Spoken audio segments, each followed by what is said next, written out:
Kevin, leave it. Leave it. How many times do I have to say it, Kevin? Leave the goddamn turkey alone. Leave it. You just go sit in your recliner and I will get you some ice and take care of it later. Leave it. Christ on a crutch, Kevin. Next Thanksgiving, we are having dinner at Applebee's. But Jesus Christ, you scared the hell out of me. Jeez. Yeah, I know what you think. Connie, what are you doing sitting out on your front lawn? You know, it's almost the end of November. You catch your death. 3 guesses, and the first 2 don't count. Kevin. Idiot just got himself an iPhone. Now, I said to him, you be careful, because I read someplace that the cloud can give you diabetes. I don't know where, right? So, and he decided it would be wicked funny, you know, to make a video of him acting like Julia Child, you know, save the living, like that's original, right? So he's got the phone in one hand, and then he sticks the other hand into the turkey hole or whatever, and he lifts it up. And the turkey has been thawing in the sink, so, you know, it's wet with the cold water, right? So he gets his hand, and then he's laughing and thinking he's hilarious, you know? And then he hits the bag. You know, the giblet bag. The bag with the giblets. The liver, the kidney, the heart, innards.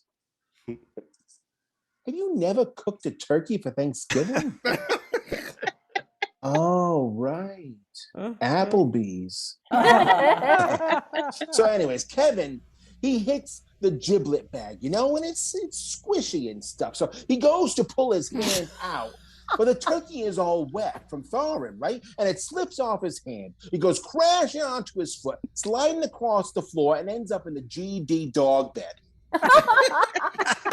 A 20-pound butterball covered in floor dirt and dog hair. Oh, God. Oh, poor Kevin. Tis a gift to be simple, right? Right now, he is sitting in his recliner with a bag of Stop and Shop frozen peas on his foot watching Borders. To watch Borders? Oh, God. 10 minutes of that show and you'll feel like June freaking Cleaver. But him to realize one thing, though.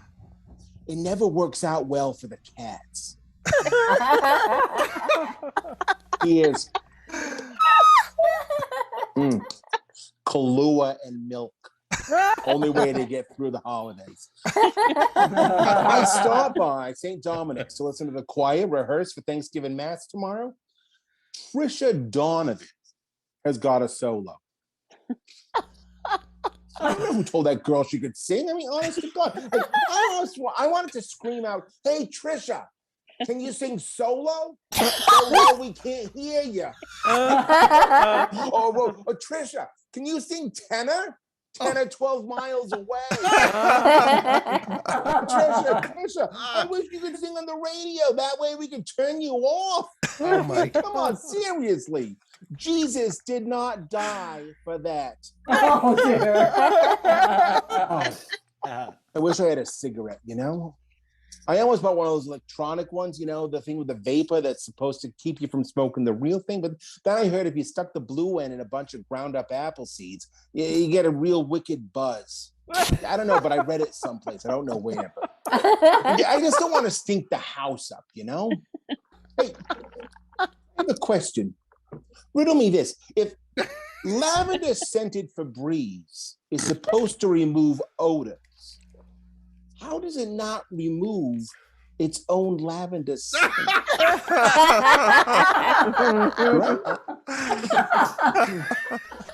Nice night.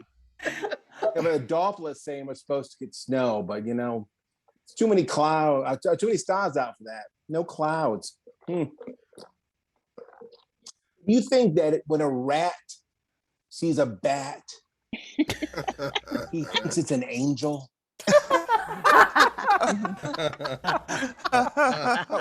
Aiden's here. Yeah.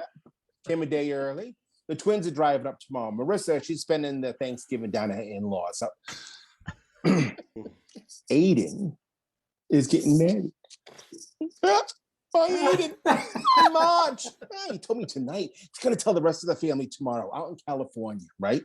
My Nana always used to call California granola land because it's full of nuts, fruits, and flakes. God, I used to piss my Aunt Bernice off to no end. So I asked him, what's her name? The lucky girl.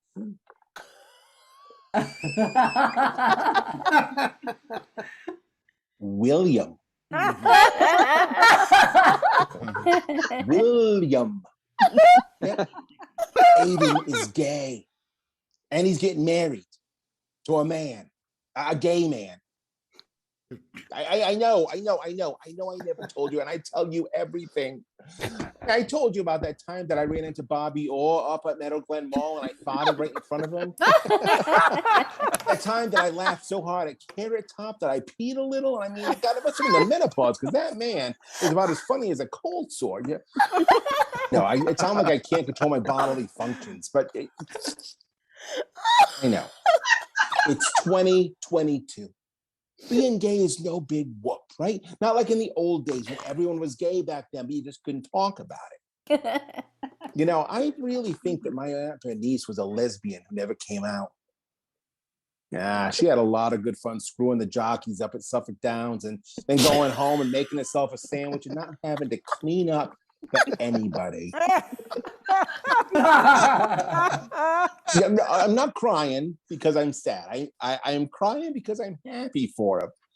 I mean, I love that boy, God knows, but I never, ever thought that I would see the day that my Aiden would be getting married. And this was way before he ever told us he was gay. I mean, he was always so tall and clumsy and gawky and saying the wrong thing at the wrong time. And I remember all those pimples when he was a teenager. Oh, God. Like a walking, talking slice. Just so redheaded, So I was thrilled when I heard he found someone. I'm happy as a pig in shit, but, there's a part of me that's a little scared because I've never been to a gay wedding. I mean, I know it's got to be pretty much the same, but it's got to be pretty different too, because they can't say you may now kiss the bride because it isn't a bride, right? And are there two best men, or is one of them a man of honor, Or am I just not being awoke, like the kids say? Am I being ignorant for even thinking like this? Oh, and speaking of ignorance, I got to deal with Kevin. Now, don't get me wrong. I love my husband, and I know he loves Aiden, but he can be a real asshole sometimes, especially when it comes to things like this, gay things. Like, what if he decides to dig his heels in and says he won't go to the wedding because, I don't know, someone might show up wearing assless chaps?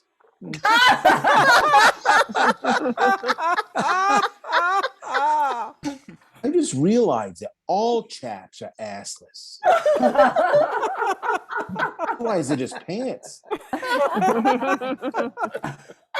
Anyway, I got Aiden on one side, and I want him to be happy, and I got Kevin on the other side, and I want him to be happy, but I also want him to be happy for his only son who has found someone he wants to spend the rest of his life with. But what if he isn't happy, right? And he starts acting like the grumpy old man that he's turning into, and everything turns into a freaking nightmare where they stop talking to each other, and I get caught in the middle, and then Aiden stops coming home for Thanksgiving, and I start resenting both of them for being so pig-headed because, they would either one of them would ever admit it, Aiden is cut out of the cheek of his father's ass. And God help me, I love them both. And I'm trying to see the glass is half full, but then I turn around, when it looks half empty. And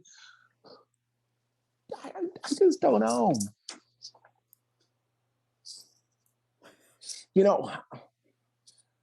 I read somewhere, I don't remember where. There's this Irish saying, right? Life's half a glass. Meaning, you decide if that's a good thing or a bad thing. Whether the glass makes you happy or sad, that's up to you. So you can worry about what's not in the glass, or just be grateful for what fills it up. Life's half a glass, huh? You know what fills me up? You. You fill me up full. Oh,